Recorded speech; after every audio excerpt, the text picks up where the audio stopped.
Hi, and welcome to our KC AGC event, Building Community. I'm Don Greenwell, your Executive Director, and we have a rich conversation planned for you today. Our chapter leadership and staff have been working very hard to bring you quality, meaningful virtual events. And today we'll be hearing insights from Tammy Edwards, who's Senior Vice President of the Federal Reserve Bank, Kansas City. To kick things off, let's cozy up to the bar with our new chapter president, Parker Young. Parker is president of Straub Construction, and he'll be leading our chapter for 2021 and 2022.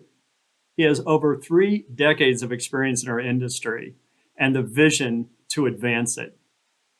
He has vision of the future and experience to really make things happen. So come on, let's join Parker at the bar. Hey, Parker, thanks for joining in on the E-Get-Together. How are you doing? Good. Wish you were here. Yeah, I wish we could be together, and I'm feeling like we will be this year. Things are going to get better. We're going to make a lot of lemonade out of some lemons. So, tell me about your thoughts for your presidency here for 2021 and 2022. What would be some top opportunities and maybe some priorities for the chapter? Well, first of all, Don, I think we all would recognize that going into 2020, we would have never thought of and anticipated quite the challenges that our industry faced. Obviously, a couple of them have been challenges that we as an industry have faced for a number of years and will continue to do so because it's a generational challenge, and that's qualified workforce and contractor development, workforce development, that type of thing. But I think the other thing that we learned in 2020, and I think it's a priority for us as an organization, let alone as an industry, is flexibility, adaptability, being able to adjust to circumstances beyond our control to still deliver the highest quality product safely to our clients, and making sure that folks are taken care of, and we as a industry continue to grow.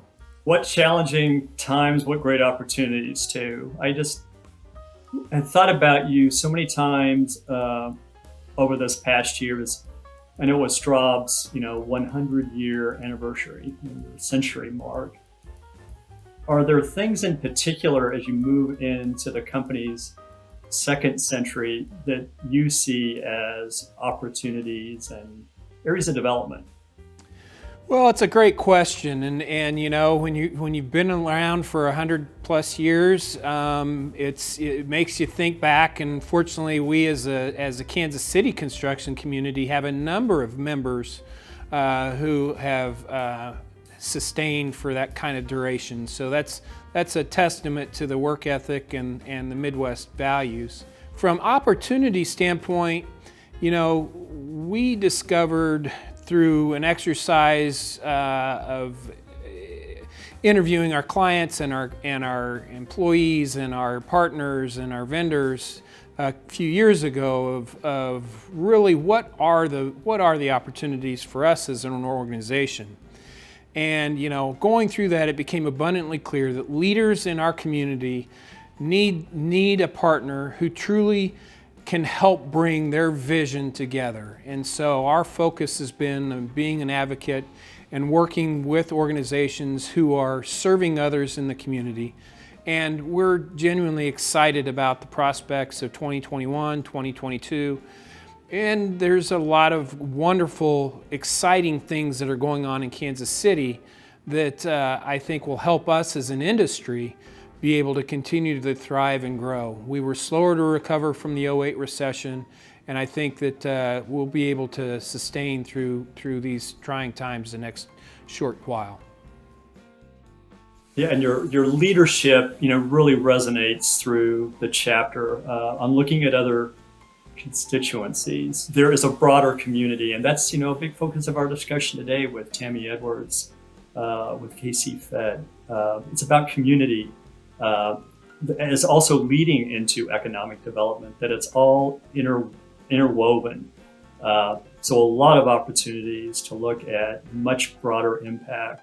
I think something else that 2020 showed, you and the staff at AGC and the builders earned every dollar that our members put in dues, and making sure that our companies, our individual workers were able to continue to work without the fear of being shut down, and advocating for us as an industry to make sure that we were in position to be able to survive unprecedented times. It was so energizing, particularly at the beginning of the pandemic, that, like you and I are texting, like it seemed like 24/7, right? They're just members and, with the mayor of Kansas City, and just trying to get, all the different home rules so that we could operate in a way that is safe for our workforce and for our communities. But yeah, to continue our economy. And so having that, really focusing on the health protocol and our safety team just being on it, having a hotline phone number for people in the field to call in, all these great ideas that came through a management as well as our craft partners, and it was very unifying. I found it to be a very energizing period of our history. I agree completely, and I think the other thing that a takeaway is, and it ties back to your comment on the safety programs, and as an industry, how to adapt and adjust and overcome the challenges that are presented. Just extremely proud of all the various organizations and companies that came up with ways of, they seem like, well, why haven't we been doing this before? All those things seem like common sense now, 10 months into a pandemic, but at the time it was quick to be adapted, and I'm just proud of how our industry responded, and quite frankly, that responsibility is what was key to allow us to continue to work. Well, I look forward to an incredible 2021 and into next year during your 2-year term. Thank you so much for your leadership, and thank you for your friendship. Well, thank you. Cheers to you, my friend. Cheers to you, Don, and thanks to everyone with AGC, and I can't wait until we all get back together and can break bread together again. Cheers. Cheers.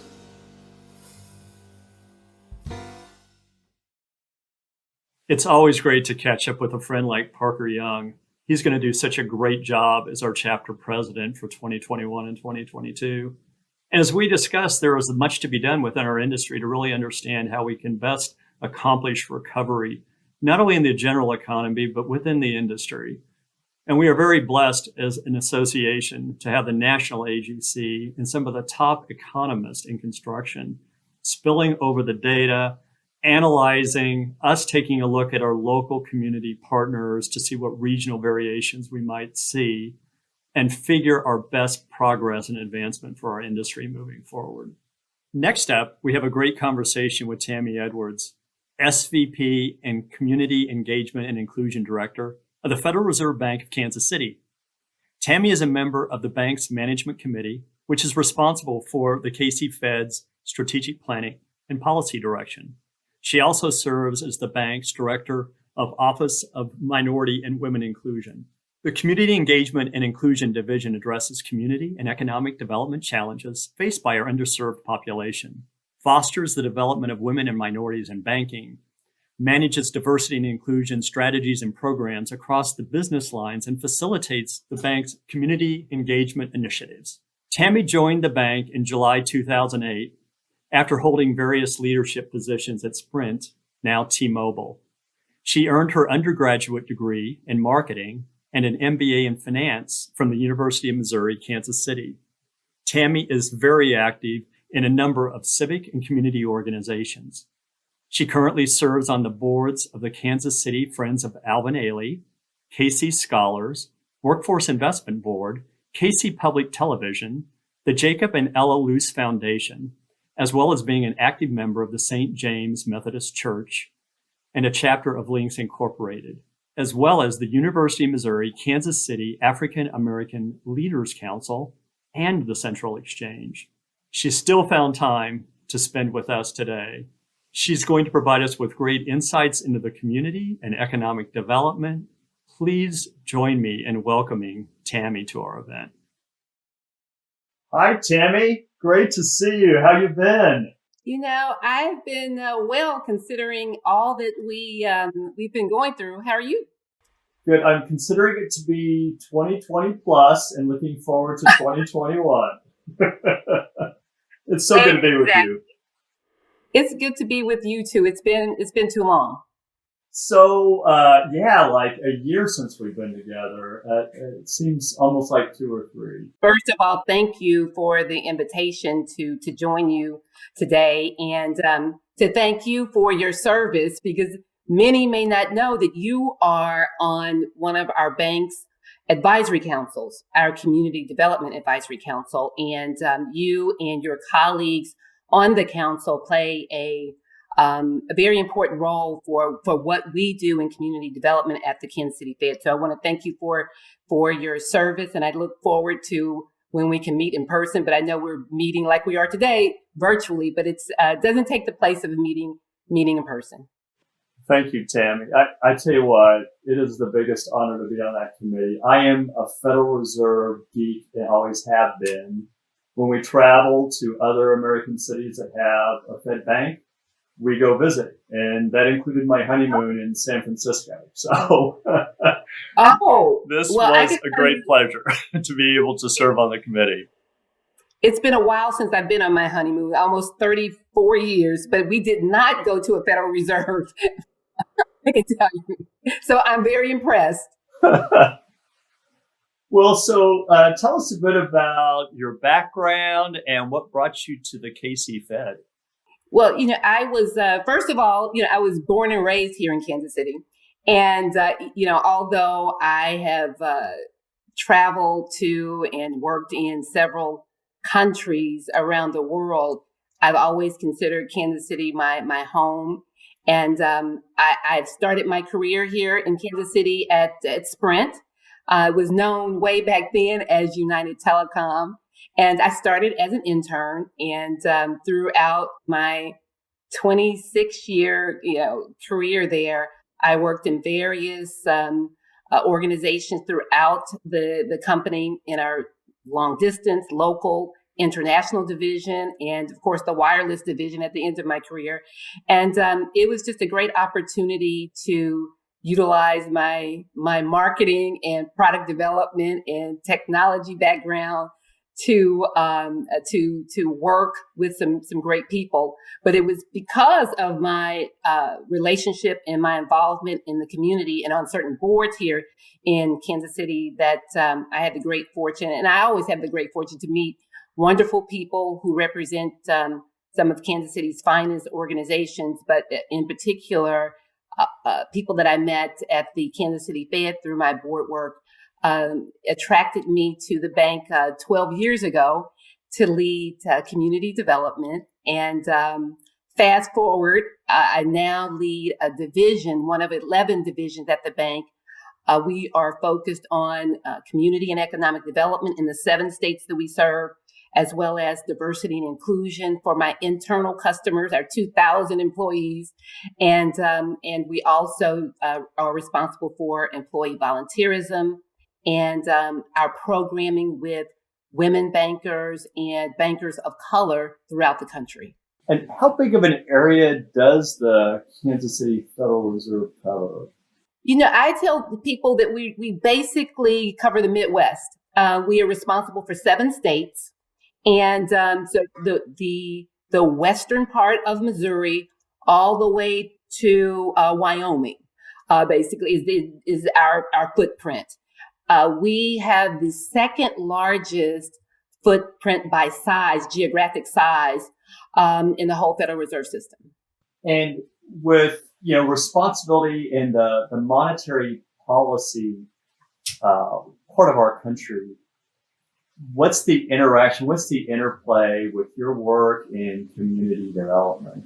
Well, still, even though we're in 2021, Some people are surprised that the Federal Reserve, that we have a community development function, but we've had this function since the early 80s.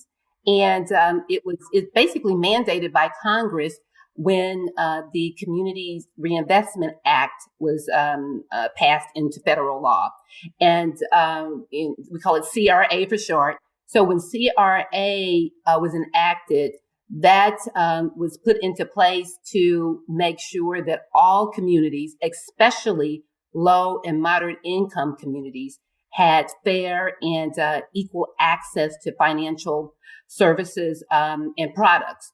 And so each of the 12 reserve banks, as well as the other federal regulators, we established community development functions for our particular district, and to work with banks to ensure that they were investing in the communities that they serve.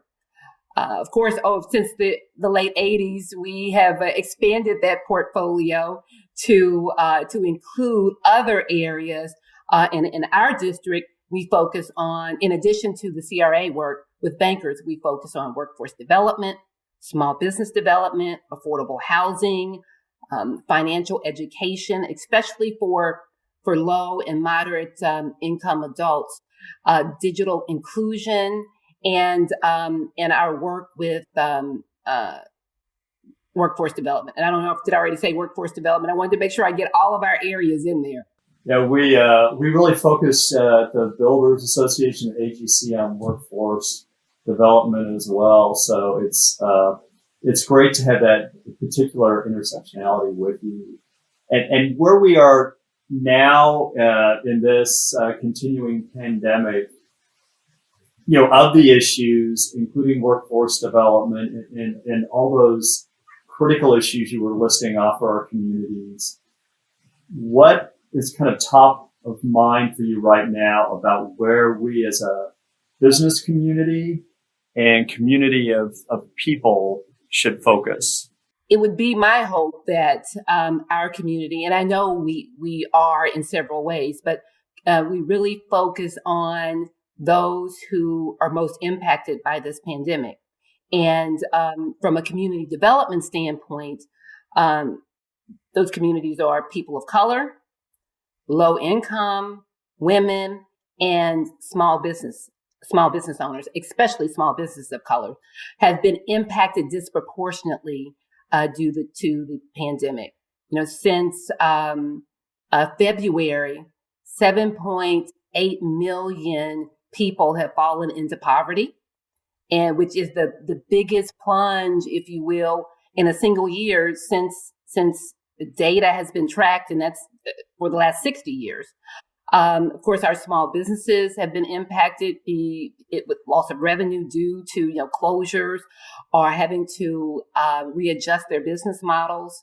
And we have students who are in a remote learning situation still today, 11 months after it started, and many of whom, especially if they're in low income households, may not have adequate access to broadband or the devices to use, internet. We here in Kansas City, we're estimating that at least 30% of lower income households don't have devices. And nationally, we know that it's about 4.5 million households with children who don't have consistent access to a computer. So, we have lots of challenges in this community that we need to wrap our heads around. But the good thing about this community and the people I know who are in this community is that we have great minds. We have people with great hearts who really want to roll up their sleeves and be part of the solution. Your thoughts, maybe particularly in the area, I think of, the intersection again of our construction industry and the community at large, things like transportation and the streetcar funding, those kinds of projects. What are your hopes and visions out of things that are in motion now in Kansas City that we could continue to accelerate? With projects already underway or projects that maybe are still in the planning stages, one of my first pieces of advice to those who are leading those initiatives is to partner with others. Don't go it alone, because when you get a diversity of thought around the table, you can innovate and you ideate in ways that you didn't imagine. And another critical piece of information that a piece of advice that we really remain focused on at our work at the Kansas City Fed is that when we are working on solutions for others, that whoever that solution is meant to impact, it's important that we have them at the table. So you mentioned the streetcar and transportation. It is my hope that those who utilize public transportation have been at the table to inform those who are working on these projects things that would make that particular project more usable for the community in which it's meant to impact. And for maybe staff of the Federal Reserve, yourself, the impact of the pandemic as well. Are you working from home on most days? The thing with this pandemic is everyone around the world has been impacted in some way. As far as the Kansas City Fed and our 2,000 plus employees, we went primarily to a remote work posture in mid-March. And at that time, we said, well, 2 weeks, we'll go home for 2 weeks, work from home, and we'll see you in 2 weeks. And then, of course, now it's January. But I've been so excited and so proud of my colleagues to see that despite the challenges, the personal challenges that they may be enduring, and of course, the professional challenges of working remotely, I'm so proud that they continue to live the values of our bank of integrity and service to others, personal growth and development, innovation and inclusion. And now in regard to my own team and the community development work that we do, what we intended to provide to our customers in 2020, for the most part, it remained on track. Now, the biggest impact to us was really how we had planned to deliver the content.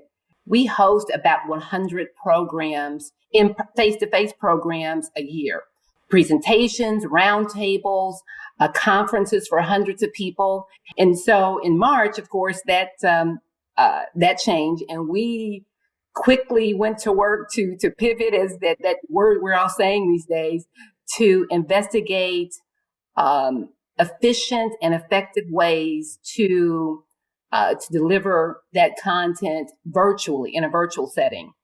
We've gotten familiar with some technology more technology than we ever thought was even on the market. And, but we get up every day focused on, delivering what we had intended to deliver to those we serve.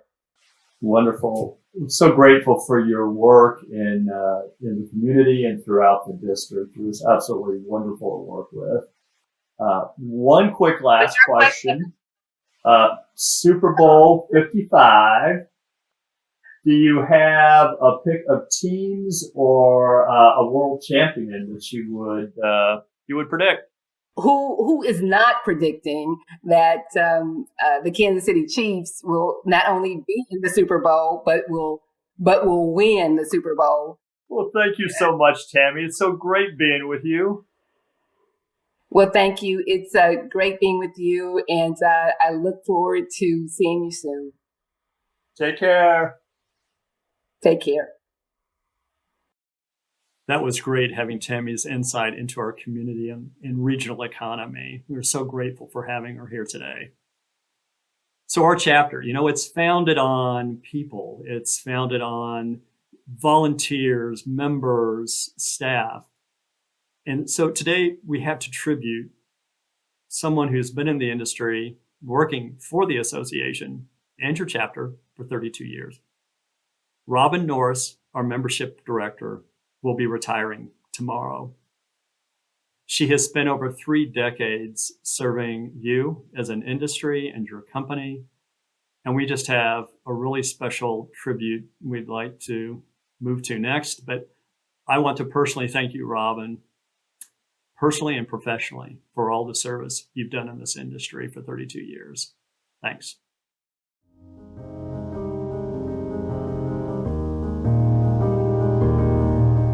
When I met Robin, I knew that it was going to be a great partnership working for the community. She's definitely a go-getter. Everybody knows how she gets it done. We're going to miss Robin because she has been so impactful for the women in construction.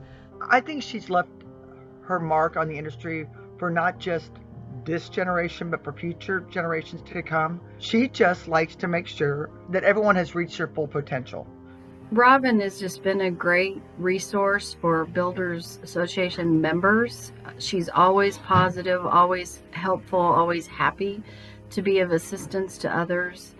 Robin is a fighter for the cause, extremely persistent, and very knowledgeable about our industry. She's a person with so much energy. She's a go-getter. Not only that, very friendly. She makes me feel so comfortable to be around her. She's just always been a can-do person with such a strong work ethic, just a wonderful mentor and friend. I introduced her to the Latino community. She never was shy, and everybody knows that. She always looking for ways to meet new people, new cultures. So with the Latino community, I was very pleased, more than pleased, that she went out there and even tried to learn Spanish, tried to talk Spanish. So no job is too big or no job is too small. Robin will do anything. She will help me sweep the floor down at the training center, or she'll stand in front of a room and present, numbers or ideas for the industry. In her long service in the construction industry has provided a great incentive and motivation for all of us that are plowing through, and I'm a little jealous that she gets to retire. Robin is just always such a great, fun person to be around, and her smile, infectious smile, and her positive attitude is just going to be something we're all going to miss. Robin, felicidades, congratulations on your retirement. Enjoy it. We are going to miss you. And don't be a stranger, please, anytime. You have my phone. We'll be here for you. Take care of yourself. Robin Norris, congratulations on your retirement. Very well deserved. Your accomplishments will be felt throughout this industry for many years to come. Robin, thanks for everything that you've done for the construction industry in Kansas City. Your years of service have meant a lot for all of us, and wish you the absolute best, biggest fun that you can possibly have for the next phase. Congratulations, Robin, on your retirement. So excited for you, and don't you worry, we're not going to let you get away too far from us in Nawick. So this brings us up to the wrap up. Thanks for joining with us today. As we've looked at our community, we've paid tribute to those who have been the foundation of so many years of advancement of the industry. We look forward to future events as well. The Builders Association will be having an annual event for members on February 19th. It's traditionally been a banquet. This will be a late afternoon event, and we'll be featuring retired coach Bill Snyder from K-State. Very excited to have Bill involved. We'll be also doing fundraising for our scholarship foundation, and we'll be presenting the 27 named scholarships to recipients that we've selected for the year. So please join in. More about this, visit us at buildersassociation.com. Thank you for joining us today. Be safe and be healthy. Let's take what we have for 2021 and make the best of it. Let's thrive. Looking forward to being with you in person at some point during this year. In the meantime, cheers. Enjoy the rest of the night.